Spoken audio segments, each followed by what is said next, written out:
অর্থাৎ দেবিদ্বার থেকে আমাকে মনোনয়ন দিয়েছে। আমি গত 29শে ডিসেম্বর সেটি সাবমিট করেছিলাম।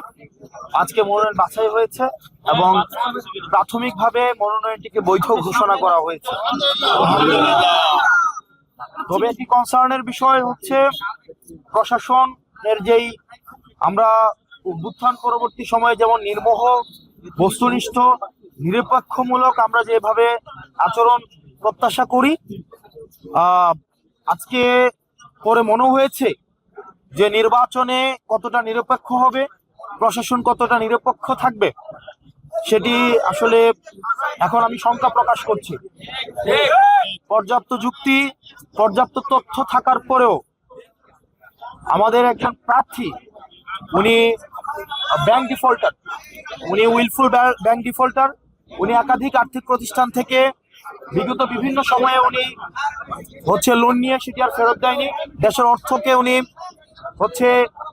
তছরুফ করেছেন এবং ব্যাংক ডিফল্টার হওয়া সত্ত্বেও উনি সেটিকে, এই তথ্যটি যখন গোপন করে এবং হাইকোর্ট স্টে দেওয়ার তথ্যটি যখন গোপন করে, এটি ব্যক্তিগত তথ্য গোপনের পর্যায়ে পড়ে এবং আমাদের নির্বাচনী আচরণ যে বিধিমালা রয়েছে সেখানে স্পষ্ট উল্লেখ আছে, কোনো প্রার্থী যদি ইচ্ছাকৃতভাবে তার তথ্য গোপন করে হলফনামায় উল্লেখিত, তাহলে সেটি তার প্রার্থিতা বাতিলের যে বিধান রয়েছে। কিন্তু আমরা দেখতে পেয়েছি প্রশাসনের কাছে আমরা পর্যাপ্ত তথ্য প্রমাণ এবং যুক্তি উপস্থাপন করার পরেও সেখানে প্রশাসন কতটা নিরপেক্ষ আচরণ করতে পেরেছে সেটি আসলে প্রশ্নবিদ্ধ। তো আমরা এখনো প্রত্যাশা করি, কিন্তু প্রশাসন আমাদের কাছে মনে হয় একটা বিএনপির দিকে ঝুঁকে গিয়েছে। সহজ কথা, প্রশাসনের যে দ্বিচারিতামূলক আচরণ সেটি নিরপেক্ষ, সুষ্ঠু, অংশগ্রহণমূলক নির্বাচন কতটা হতে পারে সেটি নিয়ে আসলে আমরা শঙ্কা প্রকাশ করছি।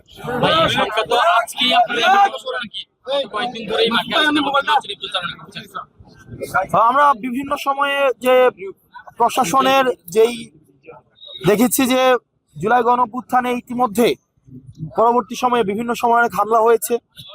আমরা দেখেছি হাদি ভাইকে নির্মমভাবে হত্যা করা হয়েছে, স্পষ্টভাবে প্রমাণ থাকা সত্ত্বেও আমরা এখনো পর্যন্ত দৃশ্যমান কোনো ধরনের ব্যবস্থা নেয়নি।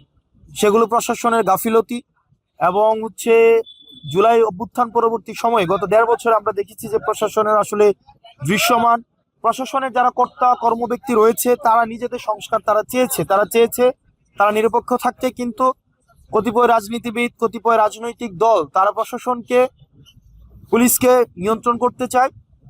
সেই জায়গা থেকে পুলিশ কমিশন, অ্যাডমিনিস্ট্রেটিভ কমিশন ঘটিয়ে হলেও সেটা এখনো পর্যন্ত আলোর মুখ দেখতে পায়নি। তো এই নির্বাচনের মধ্য দিয়ে প্রশাসন আসলে কতটা সংস্কার হয়েছে বা হয়নি সেটির আসলে বহিঃপ্রকাশ ঘটবে। দেবিদ্বারবাসীর জন্য বলবো, দেবিদ্বারের মানুষের কাছে প্রত্যাশা এবং আহ্বান থাকবে, আপনারা ভোট দিতে আসবেন। দেবিদ্বারে আবার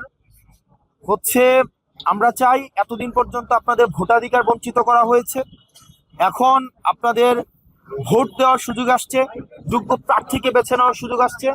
আমাদের মা বোন, আমাদের ভাইয়েরা, আমাদের রেমিটেন্স যোদ্ধা যারা আছেন, চাকরিজীবী, শিক্ষক, পেশাজীবী, আপনারা যারা আছেন, জুলাই অভ্যুত্থানে যে তরুণ প্রজন্ম অংশগ্রহণ করেছে, যারা জীবন দিয়েছে, আহত হয়েছে, আমাদের জেনজি নামে যাদেরকে ডাকি, তারা এইবারের মতো অনেকেই ভোট দিবে প্রথমবারের মতো।